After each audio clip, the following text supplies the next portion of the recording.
Great. So we are recording. And I tonight had in mind that we would walk through three things and just give ourselves a chance to have conversation about each of them. The first is to review and discuss the objectives that we have articulated for children, youth, and family. That's number one. Number two is to review and discuss the program for 2021-22. And the third is to explore the need for parental and community support if we want to make that program happen the way we're imagining it might. So those are the three agenda items I was thinking about. Did those capture what you guys came here hoping to hear about? Does that make sense? Okay, great. I'm going to pop a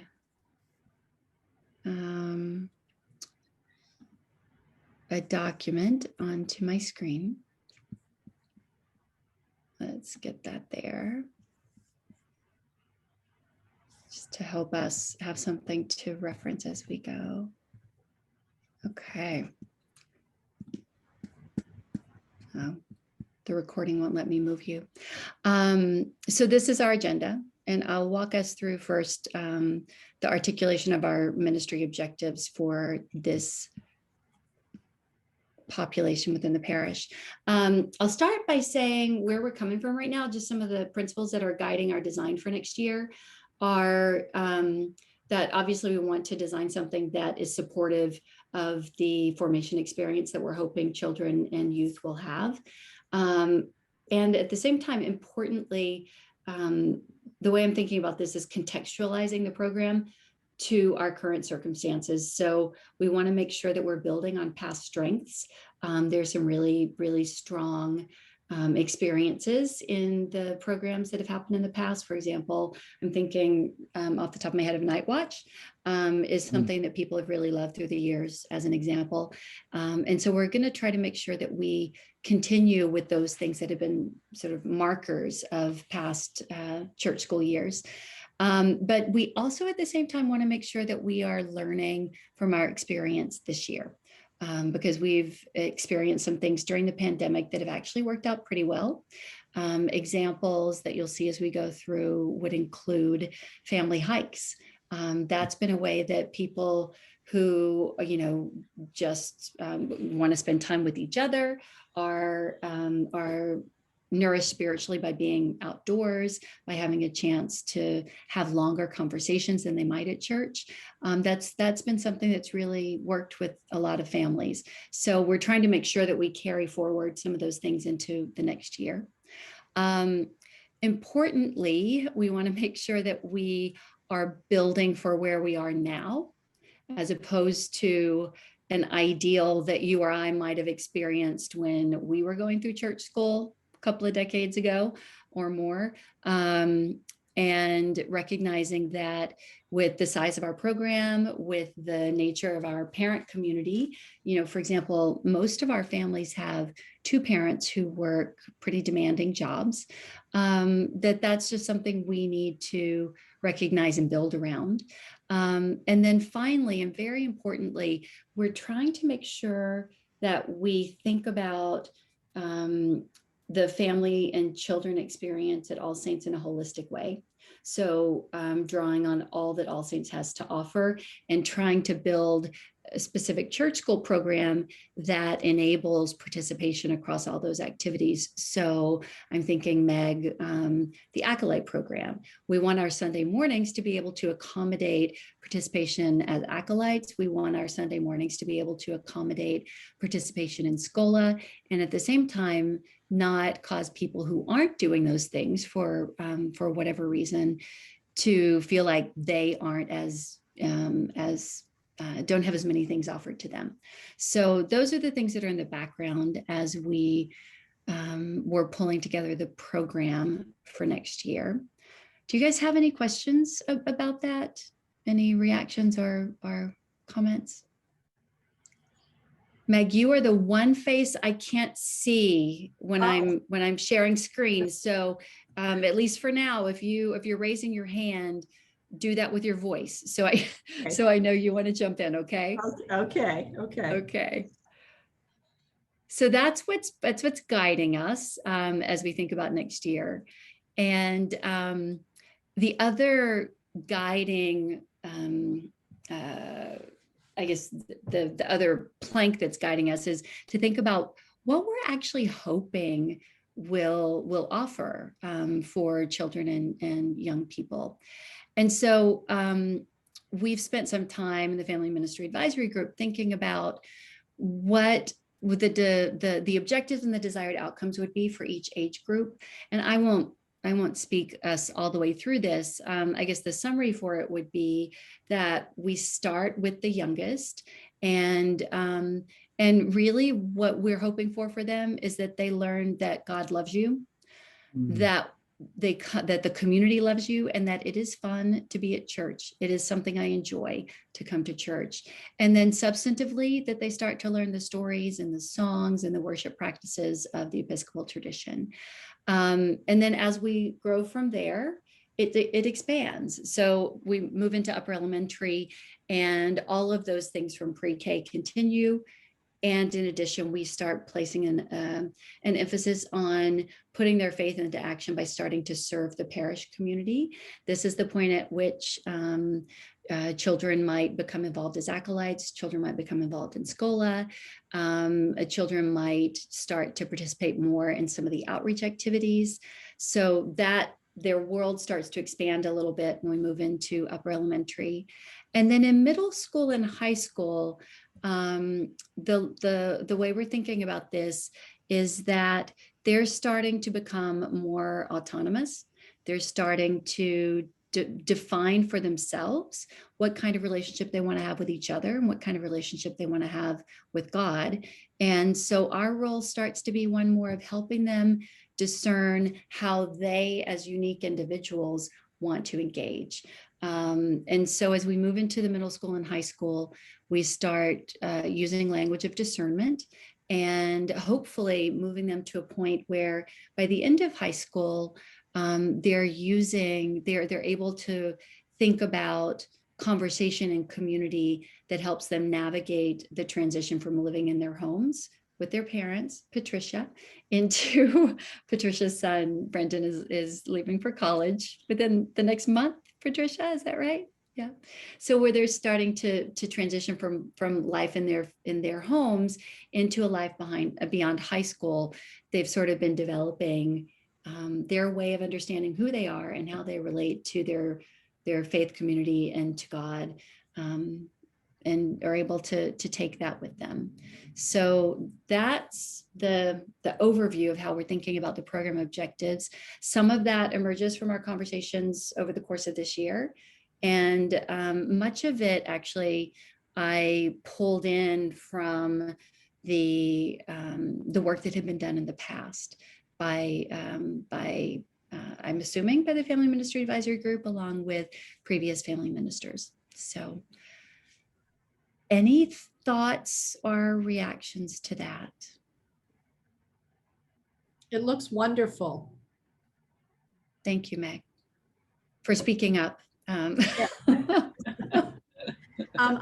particularly, one of the most, I can talk mostly historically here, but one of the most meaningful things to my kids was that middle school time, the beginning of discernment and and sort of beginnings of autonomy and the whole Right 13 process. And for a couple of years, we paired that with a whole program, a whole journey to adulthood program. And that really stuck with them and was well done for the kids. It resonated with, it was just great. And I see a lot of the same language here. And I think that's nice. I mean, it only works depending on the kids and the families you have, and you need a critical mass and all of that. But I think it's wonderful that we're stating these philosophies. So yeah. And one of the gifts that I think All Saints enjoys right now is a really vibrant middle school cohort. There's a very large group of sixth graders. I see Mary nodding her head. There's a very large group of sixth graders. There are some seventh graders. There are some fifth graders. And part of what we have thought is that we can basically travel along with that cohort of students and be able to build out the middle school and high school program as they progress through. So we're sort of seeing this as a year to begin that. And it doesn't begin this year. Obviously, they've been nourished for through the years to get them here, and they've also started showing leadership already. So that's the group of young people who led the Spooky Saints Spectacular along with adult leadership from Jeff last year. And that's the group who worked with Mary and with Monica to pull together the Stations of the Cross this year. So that is a gift, and it's something that we want to make sure that we're building on for them, and then for the kids who follow behind them. So, and we are planning Right 13 next year, Meg. Great. We've got a good cohort of young people for whom this is a good time for that. So, yeah. Great. Any other thoughts or comments? Patricia, are you speaking? I think you may be muted. That gone mute. You always think you're off mute, and then you're like talking. People are like, can't hear you. So one of the things that I'm really, for me, is discerning about is we have the pre-K, upper elementary, and middle school, and then we've got the group of high schoolers, the three young ladies who have been. We're trying to stay connected. There's a group of high school kids that we lost. So they did not partake in the Right 13. So we missed that opportunity for them. So one of the questions that I continue to have is, how are you building that in to what they have done? Because they missed that piece. Yeah. I think there's a sort of a generalized response to that, Patricia, and I think there's a more customized response to that. We can have a conversation. So there are 3 freshman girls, and even our sophomores this year participated in the last Right 13.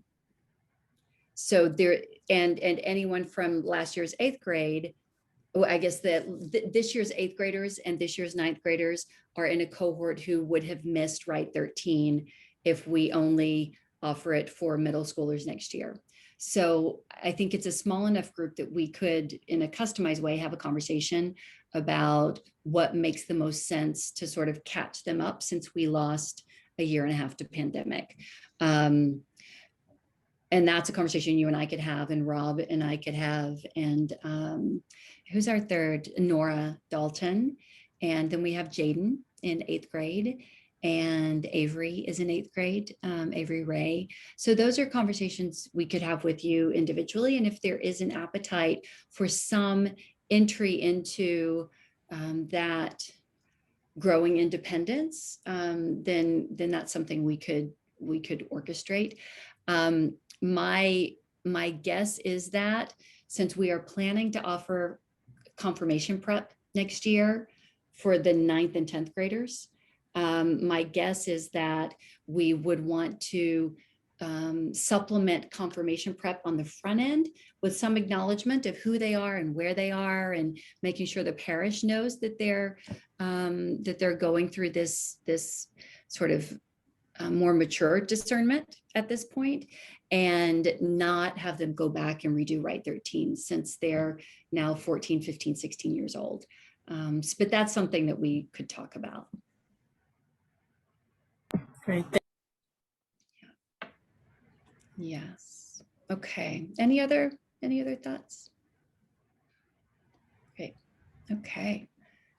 So the other thing that's been guiding us, if you'll notice, the text on this this chart is the same as the chart before, but it's just a way of making sure that we keep front and center that as we try to realize these objectives, that we're building that on the foundation of our baptismal vows.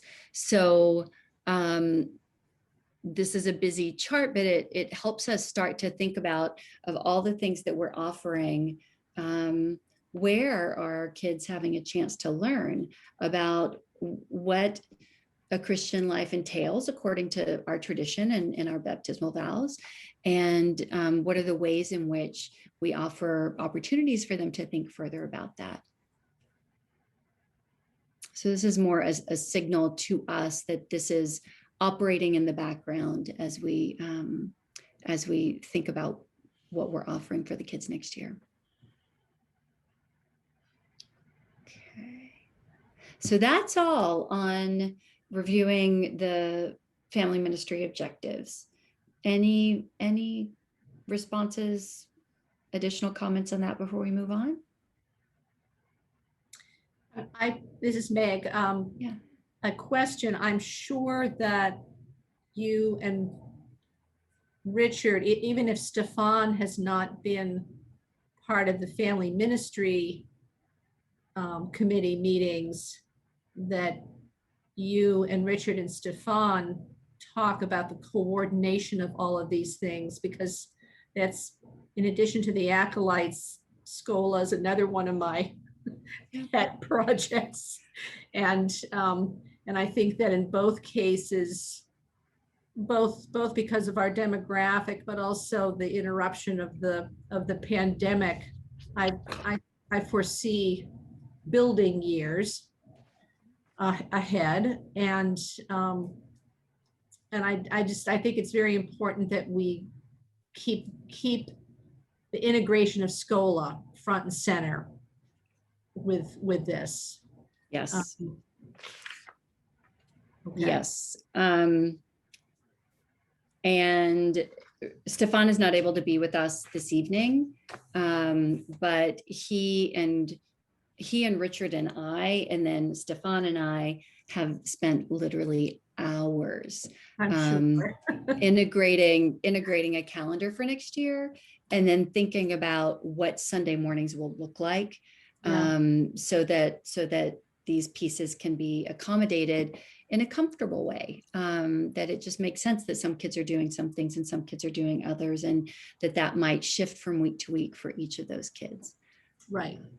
So good. Yes, that's something we are really, when I mentioned earlier, one of the assumptions that we're keeping in our vision as we think about planning is that we want to take advantage of all that All Saints has to offer. That's a big part of what that was referencing, that we want to think about the experience from the kid's perspective or the parent's perspective, not from Schola perspective, Acolyte perspective, church school perspective. So sounds great. Yes. Okay. And I'm not gonna confuse everything by popping up the calendar, but we've got a whole calendar that tries to accommodate this, and Stefan and I had to spend a couple hours on the phone sort of hashing out what can happen where, because we didn't want things to overlap with each other. But so moving on to this year's program, in terms of assumptions, this I don't think is as much of an uncertainty now as it was when we first started putting our thoughts together, because we've got this amazing news from the public health sector that vaccinations are improving across the Commonwealth, that illness and infection rates are going down, and our bishops have therefore opened us up to make more decisions about how we want to move forward at a local level. So we are assuming that we will resume in-person programming in September. We're assuming that Schola will resume in September. There is, we've got our eyes on the potential for some of the youngest Schola ages not to have been able to be vaccinated by then. And so we'll have to make sure we're keeping an eye on that. I think the youngest Schola age is a fourth grader. And at this point, vaccines are authorized down to the age of 12. So there are a couple of years that we'll have to keep our eyes on and see how that's progressing by the fall.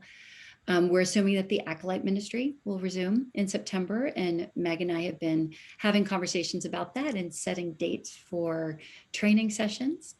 And we are moving forward, encouraging everyone to participate in person so that we can reduce the range of virtual programs. The exception to that is that one thing we've learned this year is that the high school conversations on Zoom actually encouraged much more consistent and much broader participation. And they were very vibrant. So we're gonna stick with the it's like the educational part of high school, church school being on Zoom next year. We're going to continue with this program that Jessica Stokes has been leading, which is called Where the Bible Shows Up. This year we supplemented that with another monthly conversation called World Religions. And next year we're going to have a conversation again with the students who will be part of next year's high school group to see what they want their second conversation to be. That leads us to 2 Zoom conversations each month for the high schoolers. But otherwise, we really are encouraging people to be in person. So, may I ask a question about the in-person? I apologize. Yes, please. So something that we're struggling with in my workplace is there are people who, because I see here it says for people who have been vaccinated, there are people who have chosen not to be vaccinated. Is that an option for them to come, or how are we distinguishing this? Because this is a tough conversation I find myself in every day. Yeah. So people who have not been vaccinated are welcome to be present in the All Saints setting. We request that they wear masks if they're not vaccinated. Singing is a different story. So in order to sing, we're requesting vaccination. And I don't want to speak for Stefan, but I think that's the request that will be made of the adult choir as well, that people be vaccinated before they participate in choir. I am not the authority on that. That is Stefan and Richard who will make that choice. But in terms of church school, in terms of acolyting, in terms of being in the children's corner, in terms of being in the sanctuary, people who have not been vaccinated are welcome to be there. And we request masks. And we do not inquire about vaccination status. We ask people to make responsible choices. It is going to be a tricky issue, though, for lots of people making decisions, adults who are immunosuppressed and compromised. And if you don't know, I mean, it's a problem bigger than All Saints, isn't it? It is. And for the record, we will be continuing to live stream our worship services, so that possibility will be available for people for whom it really is risky to be in that setting. The live stream will continue indefinitely. And in fact, we're investing right now in additional microphone systems for the sanctuary, so that once we finish the summer and the choir comes back, the sound quality for the live stream services will continue to be the kind that we want to offer to people. And the Zoom social hours are continuing as well, so that people have a chance to connect more one-on-one in an interactive way. And yeah, there's no good answer. Right. There's no good answer. Yeah. It's love and mercy. How's that? Yeah. And care for our neighbors, right? Yeah. Yeah. Okay. So this is a highlight of the program next year, the church school program. So I'll go through each different age category, including whole family at the end. Starting in September, nursery care will be provided.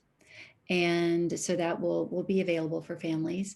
I am exploring with parents of some of the younger children, and sadly that is one of the age groups, Patricia, to your point earlier, that we've sort of lost in pandemic. We just really don't have a lot of the younger, sort of toddler aged kids and early, usually preschool age kids. But one of the things that I will be exploring as we approach the program year is whether there's interest in what I'm calling a mommy, daddy, and me worship gatherings.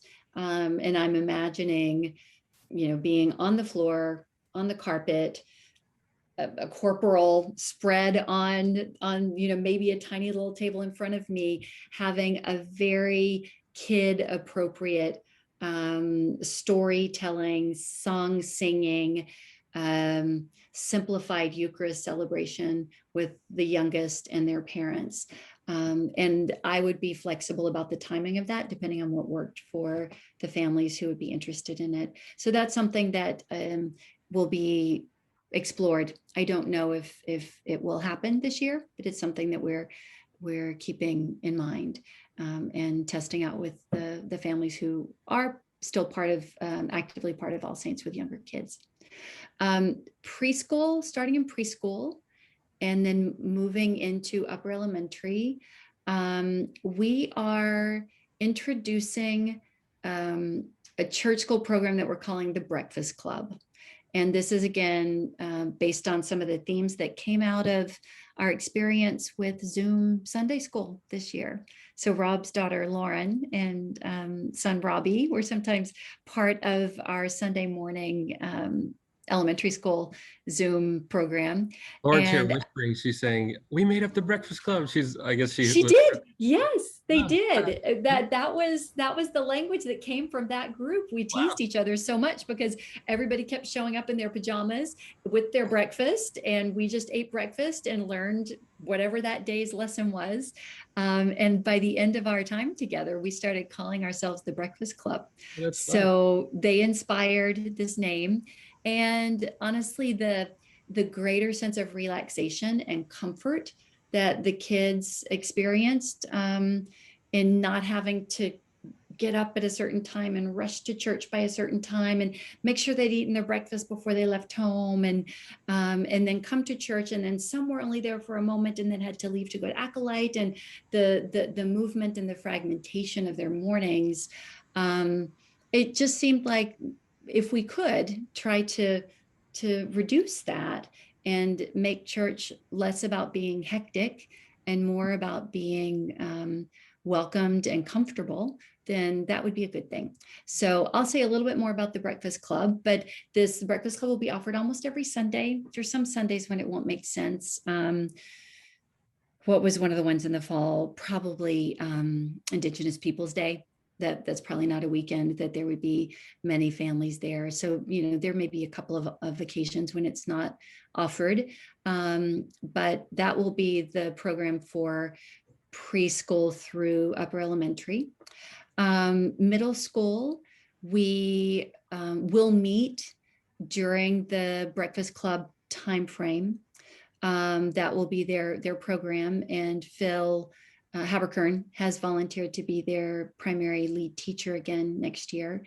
I don't yet know if they will be integrated into the other age groups or if they will have a session of their own. I haven't had a chance to sit down with Phil and work through that together with him yet. But my guess is there will be a little bit of both. That sometimes they'll be on their own and sometimes they'll be working with the younger kids. In addition to Sunday mornings, we are offering a couple of retreat programs for the middle schoolers. So there's a program that Richard and I have trained for called Dismantling Racism that comes out of the Absalom Jones Center in the Diocese of Atlanta. And we are working with St. Paul's Parish in Brookline to explore offering that as a joint program. And I thought that that would be a junior high, a middle school program. And when I mentioned it with the advisory group, they're like, no, no, no, no. My high schooler would like to do that too. So I think that's probably going to be a middle school, high school program, which helps us with having a dynamic number of young people. So that's one. The second focus program, retreat program for them will be Right 13. And for this year, we will invite students in 6th through 8th grade, because as Patricia pointed out, the older of that group have not had a chance to participate in Right 13 yet, even though they're probably beyond 13 years of age. We'd love to give them the option of entering their middle school, high school years and being recognized in that way. And then the final piece of middle school moving into high school is to think about having conversations with each of the young people about their own individualized program. That part of what may happen in that middle school conversation is, how is each of you different? How is each of you relating to church? What are the ways in which you want to be involved, and how's that working for you? So that's middle school. Moving into high school, I mentioned before, there'll be a monthly Zoom on where the Bible shows up. There's a monthly Zoom on an additional topic of interest that they help us identify. They are able to participate in City Reach. So we plan to continue that next year. We will be offering a confirmation class next year for 9th, 10th, and 11th graders. And then they too will have access to the Dismantling Racism Retreat in the fall. And then with families, there will be, as usual, the beginning of year Eucharist and picnic. That's scheduled for, I think, September 12th. There will be an end of year Eucharist and picnic. We are going to continue with the monthly hikes. We've already got those on the calendar.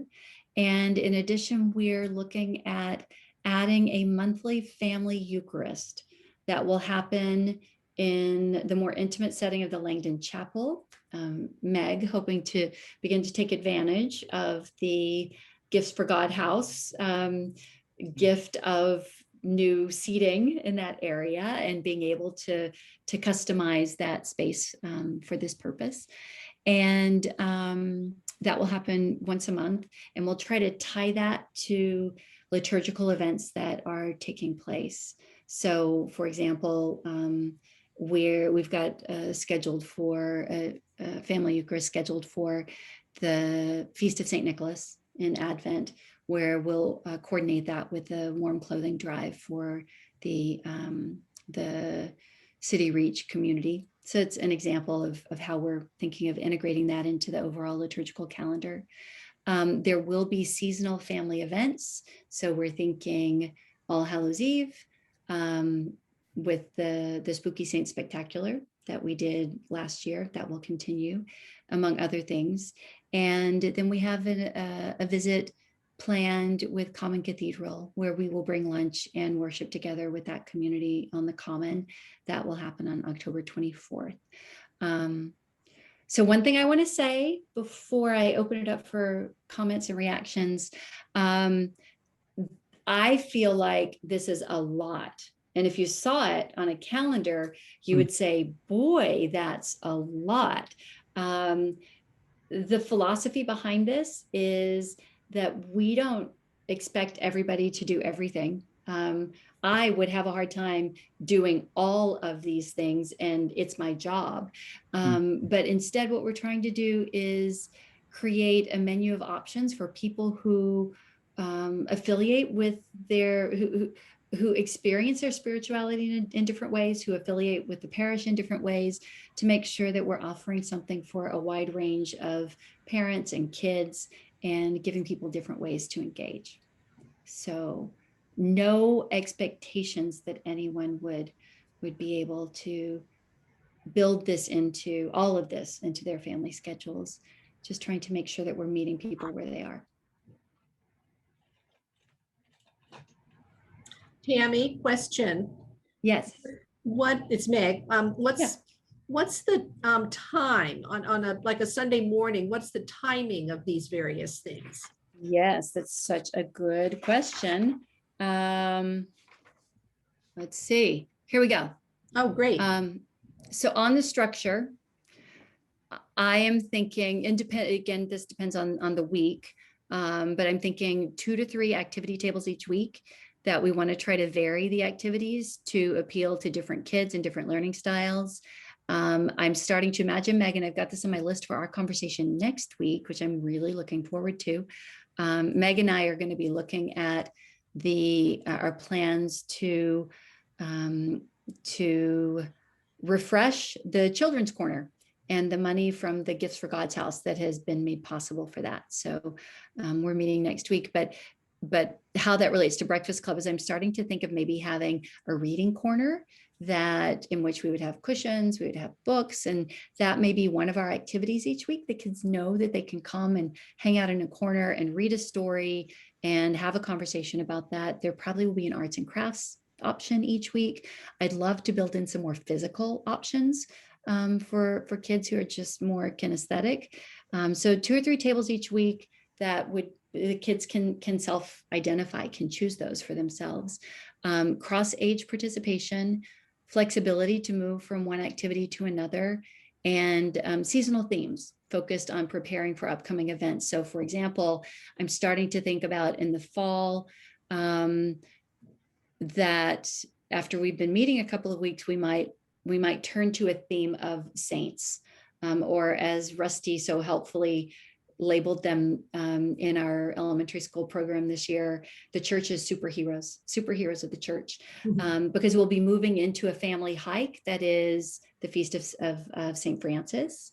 And then beyond that, we'll be moving into the Spooky Saint Spectacular, which is all focused on holy women, holy men, and saints of the church. So that's how we'll think about the activities. The timing is, and for those of you who are choir people, and for those of you who are MANA people, I have been in communication with both of those groups to make sure that the way in which we would want to use that downstairs facility is coordinated with the uses they have of the kitchen in particular. So they know that this is our plan as well, and our timing has been designed to work with them. But breakfast preparation with volunteers would happen from 9 to 9:30. That breakfast would be available for children starting at 9:30, and it would be served until 10, because that's the point at which the adult choir starts using the kitchen. So we would want to make sure that we have moved ourselves out of the kitchen for food service by then. Between 9:30 and 11:15, table activities would be available, and that at 11:15, children can attend all or part of worship depending on what their family would like for them to do. So we're flexible there. And all children will proceed upstairs for Eucharist at around 11:15. So that's the overall timing. Schola timing, on the days when Schola sings at communion, the singers would rehearse from 10 to 10:15. They could come have breakfast and then go rehearse. They could come have breakfast, do an activity, and then go rehearse. Then they could either rejoin worship at 10:30. They could either go directly to worship at 10:30, or they could return to the breakfast club until it's time for them to go up for communion. And on the days when Schola vests and sing for the whole service, they wouldn't participate in breakfast club because the call time is 9:40. Meg, you and I can work out the details of what that would look like for acolytes. And part of what I would hope to do is just make sure that each morning, I envision having a clipboard, which is who's doing what that day, and knowing how to help shepherd the young people to their activities if they are in Schola or acolyting that day. So this last consideration, I can remove, I think, the first comment, which is when I wrote this, we didn't know if we would be able to serve food, which makes it hard to have a breakfast club. But I think we're moving in a direction where, as long as we're following safe food service practices, we'll be able to serve food without everything being in its individual package. And we'll just need to make sure that we're staying on top of food allergies with the food that we're preparing. And because we do have some children who have food allergies. So those are things to keep in mind. So that is how we're thinking of Breakfast Club. And I will say, Richard and I've been scheduling who's presiding, who's preaching, who's downstairs. And the first few weeks, it's sort of it's from clergy staff perspective, it's an all hands on deck downstairs thing, while we make sure that as we're settling into this, we're able to see what's happening and to adapt and make sure that we're creating something that's working for the kids and the families once it's real and not on paper anymore. One suggestion as I look at this and years of experience of being around the parish during the service, this is great in that it affords children and families all this flexibility. It also opens up the possibility of kids kind of wandering around and saying they're one place but not really there, and then say they're somewhere else and not really being there. So it's not unsolvable. It just may mean that there may need to be sort of runner adults who are kind of maybe not specifically manning or womaning a table activity, but whose job on a Sunday is to kind of be in the halls, seeing where everybody is. Yeah. You know what I mean? Mm-hmm. or if it, yes, I hear what you're saying. And I can see a couple of things that we might put in place that could help minimize that. Yeah. And it's a good catch. Another thing that I want to make sure we're keeping our eye on, so some kids do fine with regulating themselves and moving from activity to activity and are comfortable doing that. And for other children, it's not that way. And the perceived lack of structure can actually be unsettling for them. Right. And so I want to make sure that we're not sending the message that this is sort of a free for all, but Right. that we're providing appropriate structure especially for younger kids who probably still need that. Exactly. Right. And also we have to always remember that we're an urban church, and it's very easy to kind of find your way to the door, or for other people to be whom we don't know walking in. Yeah. So yeah. You're making me think of that ball pit area at IKEA. You get in and somebody has to check you out. Not quite, but that's one of the images that's going through my mind as we have this conversation. Can't just go wandering around all by yourself. Certainly at the younger ages. So, yeah. Any other thoughts, reactions to that? I agree. I'm impressed with the how, I don't want to say complex, but there's definitely a lot of thought that's gone into this, and Yeah. great.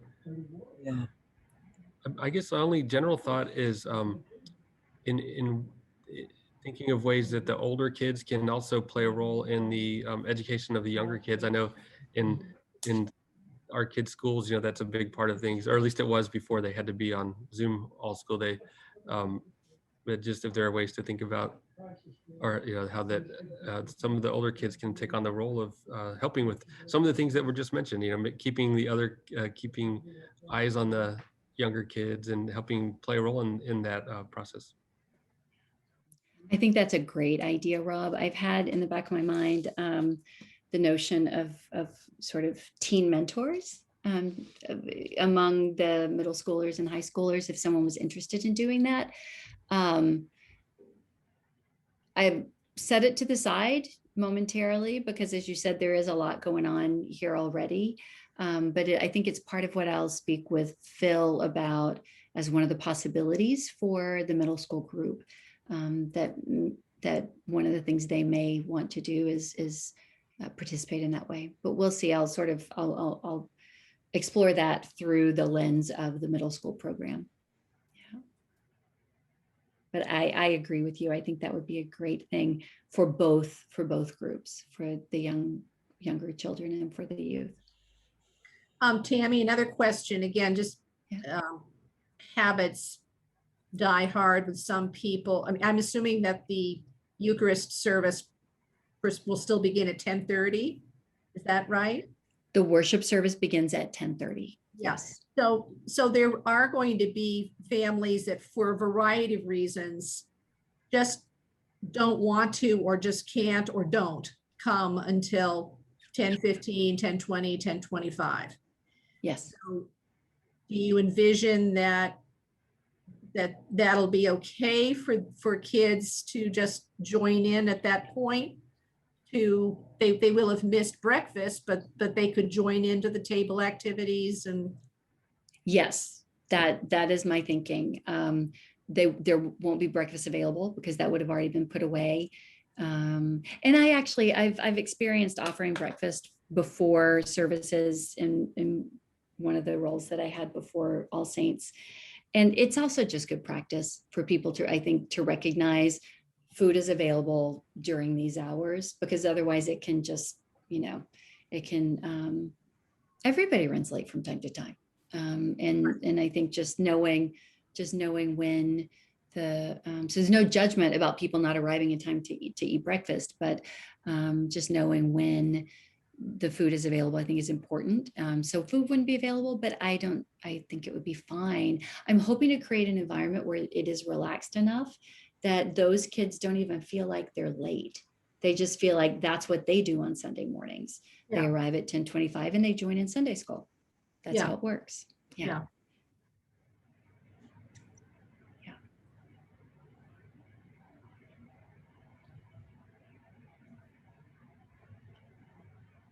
Other thoughts? Okay. So, let me see. Oh, yeah. For middle school and high school students, we're going to encourage each student to participate in group programs. So the Right 13 program, high school Zoom classes, etc. And then we're going to, as I said before, support each student in crafting their own program. And then hope to offer opportunities for group reflection on each student's unique path.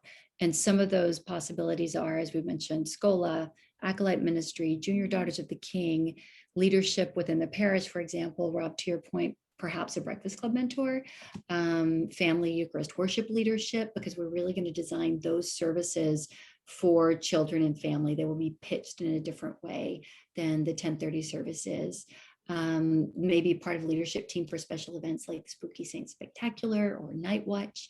And then leadership beyond the parish. I guess Night Watch counts as that. And as that group of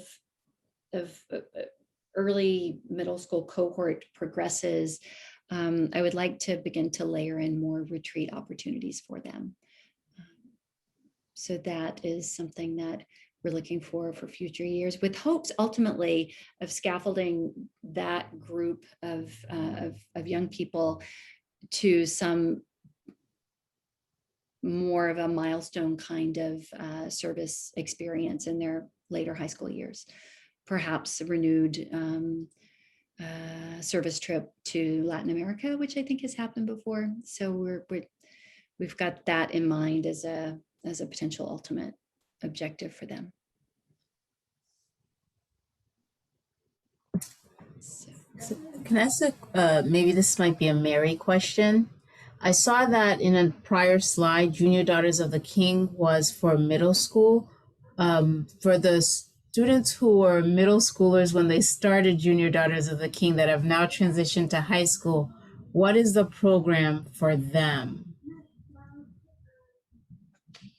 In terms of junior daughters, or Right. Because I saw it was labeled under middle school, but it right, wasn't under high school. right. I don't know the answer to that, to be honest, because Monica and I haven't talked about it yet. So, and I'm glad you raise it because it's something that we need to think about. Junior daughters officially and internationally is for girls all the way up through being a senior in high school.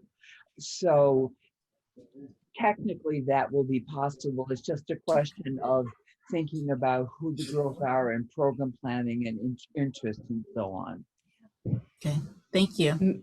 Mary, the thought, I obviously that's a decision that will rest in yours and Monica's hands. The thought that just jumped into my head was, I wonder if Rob's notion of the older youth playing more of a mentor role with the younger kids might open up more opportunity for someone like Sophia to continue to be involved. Mm-hmm. So Thank you. as a possibility. Yeah. Okay, so And I'm just gonna. I hope Sophia is ready to become a crucifer. She's got the height now. She was waiting. September 19th, Acolyte Training Day. Yay. Yeah. Okay. So I'm noticing that it's 8 o'clock and I want to make sure that I respect your time.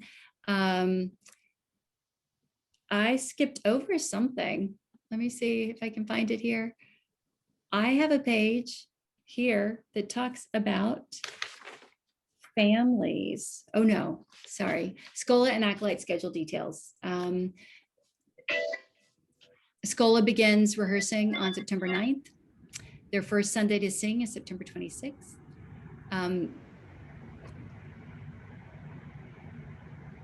This is Stefan. Stefan submitted this. So there are 5 Sunday after church rehearsals, and they rehearse on Thursdays. They will vest and sing with the full service 9 times. They'll sing at Eucharist 6 times, and he is continuing to encourage participation of those with changing and changed voices. So you don't have to graduate out of the choir if you're a young man just because your voice has changed. With the acolytes, and Meg, you can supplement this, but from our conversations, I have gleaned that all children in grade 4 and older are eligible to become acolytes. The first Sunday for acolyte ministry will be 9/12. And so Meg will be looking at acolytes who have previous experience for that day, because it is our big welcome back Sunday. And we'd love to have acolytes as part of that. And then acolyte training for less certain and new acolytes will happen on September 19th after the service. And for families, as I mentioned before, we'll have monthly hikes. We have this family Eucharist, which is going to be more focused on younger ages. And then we'll have seasonal events that families are invited to participate and play a leadership role in. So, and I can send this out to you guys separately. But we do have, thanks be to God, and to many of you, we do have leadership identified for some of the key roles. So Mary has agreed to help play a leadership role as part of the Breakfast Club team. Phil Haberkern, as I mentioned, is going to lead the middle school team. Jessica Stokes is continuing to teach the high school Zoom session. Meg is continuing with the Acolyte ministry, and Mary and Monica with Junior Daughters of the King. Jennifer Giannini and Matthew Burfind have agreed to continue organizing the community hikes. And I am thrilled that we will have a seminarian next year, a young man, an adult who is in the formation process for the priesthood. He's an attorney by day, and he continues to practice. and he's in seminary in a remote program. And then obviously Stefan is part of the team as Schola director, and I'm part of the team as family minister. And then there are places that we need leadership and participation if we want to pull off the program that we are discussing. But one of the things that I've tried to do is think about, we do have some monolithic roles like Phil in the middle school and Meg and Acolytes. But other than that, I've tried to make participation flexible for the parents. So you don't have to agree to bring food every week to be able to participate in the breakfast club and be on the rotation to serve breakfast from time to time. And you can decide what that frequency would be. Similar with the teaching rotation.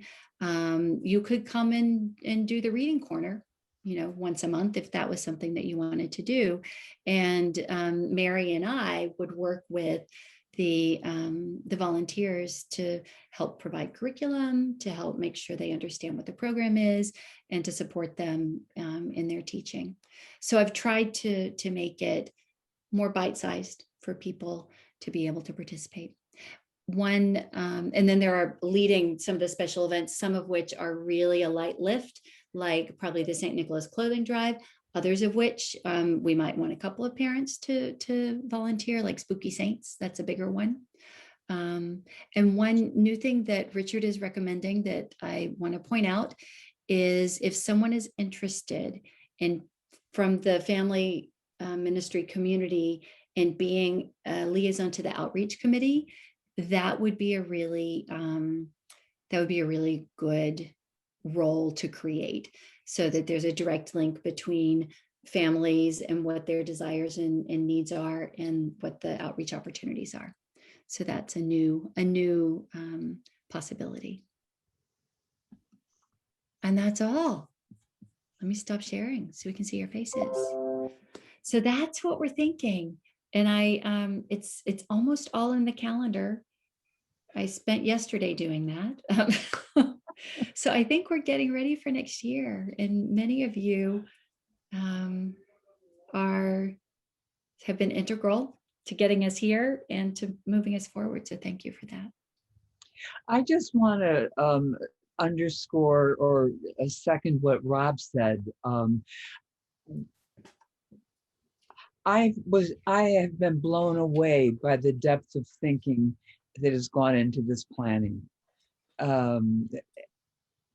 It's something that I think is not at all typical in churches. And it's just very exciting to me to see this kind of thought and intentionality going into this. And so my thanks to all of you who have, and others who have worked with Tammy on this, and to Tammy.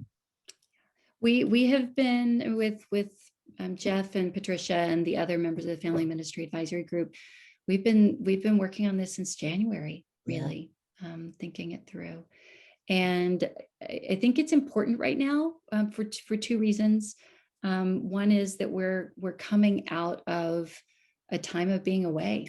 And so trying to be intentional about how we regather, I think, is really important. Mm-hmm. And secondly, I happen to believe, and I think most people see this, that the way we do family ministry as parishes also needs to evolve. And so as we come out of the pandemic, we have a real opportunity to think about ourselves in a different way. So I'm very grateful for the guidance and the wisdom that's been offered by all of you and others as we've pulled this together.